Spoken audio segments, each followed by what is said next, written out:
After only just a few days of Donald Trump being in office after his inauguration on the 20th to become the 47th President of the United States, it appears he is making wide, sweeping changes, many of which I am in favor of, a few of which I have serious layers of critique to apply. So now let's go ahead, jump in, and speed run the actions of one Donald Trump now that he is the 47th President of the United States. Starting with USA Today, we see Donald Trump sworn in as the 47th president, declares America's decline is over. And there were a litany of different claims made by Donald Trump that you could frame with an understanding of the end of America's decline.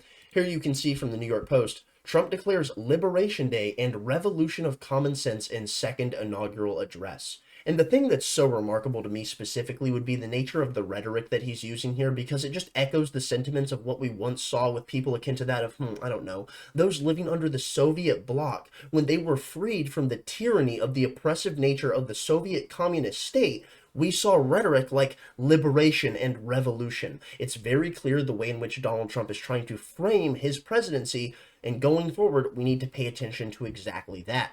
Jumping on now to the Hill, we see Trump declares Golden Age in American inaugural address.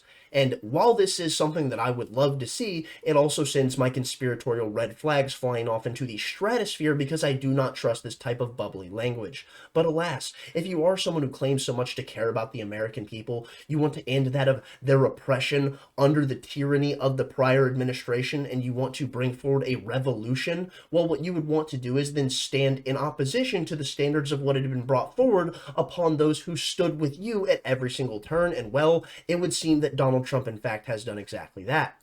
From Business Insider, we see Trump issues sweeping pardons for roughly 1,500 January 6 participants. Truly something you know the establishment is not in favor of, but my goodness, we know there's actually a litany of those that have come forward with Donald Trump's recent election. Here we see, from the Daily Signal, Trump to declassify files on JFK, RFK, and MLK assassinations. And it will be quite fascinating to see the internal investigations that happened within that of the United States government, from that of the CIA, of course, investigating these assassinations and realizing that they, in fact, did nothing wrong. Just saying. Jumping on now, here we see Trump rolls back bedrock civil rights measure in sweeping anti-DEI push. What we see is effectively repealing the Civil Rights Act of 1964 brought forward by the Lyndon B. Johnson administration. Well, it is quite fascinating to see the fact of how it is that DEI has shifted.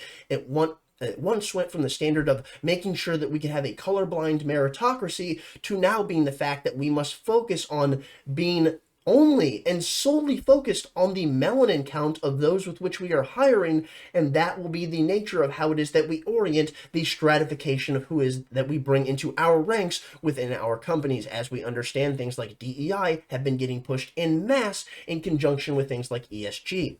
Here we go, moving on now. We see the Trump administration has directed all federal diversity and equity inclusion staff to be put on leave. So clearly this in conjunction with what we have this understanding of Trump rolling back the measures that were put in place by Lyndon Johnson. Well, while these people who are of the DEI staff, I must admit, I do appreciate that they have been put on leave, but what I would like to see is them fired so they stop siphoning my tax dollars away into their pockets to fund their greatness. Here we see, jumping on now, the one thing that, for some reason, of all things that Donald Trump has done, which is a litany of different actions as he has gotten into office since the 20th, this is the one thing that apparently sent social media into a blaze. Trump to sign order proclaiming there are only two sexes. That's right. This is the big topic of conversation on social media. God forbid we address any of the other things that are going on behind the scenes, like the fact of, I don't know, Trump declaring the drug cartels as a terrorist organization, what that might mean. No. We need to focus on the fact of what's going on with how he has declared there are only two genders, which realistically goes back to the revolution of common sense that he had talked about here. Jumping back to what we saw from the Washington Post, Trump designated drug cartels as terrorists. Here's what that means. It means we will be seeing the war on drugs intertwined with the war on terror, which those policies, when handled separately, were catastrophes, to say the least. So what we see with them intertwined very well may be disastrous on the horizon.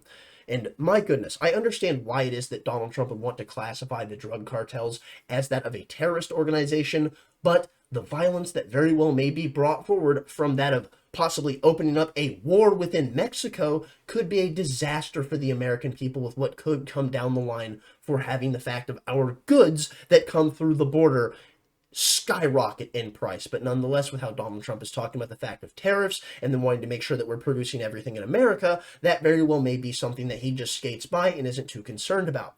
But alas, the thing that I understand why Donald Trump would be concerned would be that of the protection of the U.S.-Mexico border that is assisting in these drug cartels and terrorists, which are in some ways getting across the border, ferrying whether the people they are trafficking or the dangerous equipment that they are moving into the United States itself, which is exactly why Donald Trump has now announced the U.S. military will have thousands of troops on the southern border, as they have been ordered within just days of Donald Trump taking office to take positions on the southern border to defend the United States. But if you would like to know how it is that these actions from the Trump administration with the classification of the cartels could be a disaster, look no further than this article here from Reason. Trump goes after Mexico by designating drug cartels terrorist organizations. Designating cartels as a terrorist organization could allow the feds to prosecute people who pay protection money and might pave the way for undeclared war. And as we understand with the fact of all of the different actions that you would see as war over the course of the past 50 years, by the United States, well, there hasn't been any of this done so with an act of Congress. So in fact, every single one of these has been an undeclared war. So it will be quite interesting to see if Donald Trump will be bringing one under his watch. But you know what I find even more interesting than that? Donald Trump has pulled us out of the WHO, the World Health Organization, and my goodness, we have seen people absolutely lose their mind over something like this. So now let's go ahead and jump through just real quick and some of these actions that Donald Trump has taken that has sent the media into a tizzy.